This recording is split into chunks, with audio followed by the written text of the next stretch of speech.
దేవుని ఎదుట మనం ఎలాగున్నాం, మనుషుల ఎదుట మనం ఎలాగున్నాం, మన అంతరంగం ఎదుట మనం ఎలాగున్నాం. అంటే ఇతరులు మనల్ని ఏమైనా పాయింట్అవుట్ చేసే పరిస్థితులు ఉన్నాయా, ఉంటే అది నిజమేనా, అది ఎక్కడ తేలుతుంది, నిజమే కాదు, నిజమో కాదు. ఒకటి మన అంతరంగం తెలియపరుస్తుంది, రెండు దేవుడు తెలియపరుస్తాడు. హల్లెలూయా. అందుకే దేవుని ముందుకు తీసుకెళ్ళాలి. ఎవరన్నా మనల్ని ఏదన్నా కామెంట్ చేసినా, ఏదన్నా అన్నా, అది కరెక్టో కాదో ముందు మనం పరీక్షించుకోవాలి కదా. చాలామంది రిటాలియేట్ అవుతారు, రెబెల్ అవుతారు.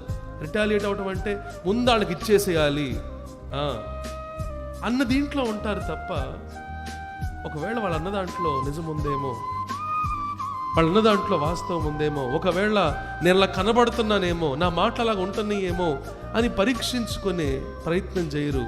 ఏదైనా ఉంటే అవతలోడే కష్టపడాలి, అవతలోడే అర్థం చేసుకోవాలి మనల్ని.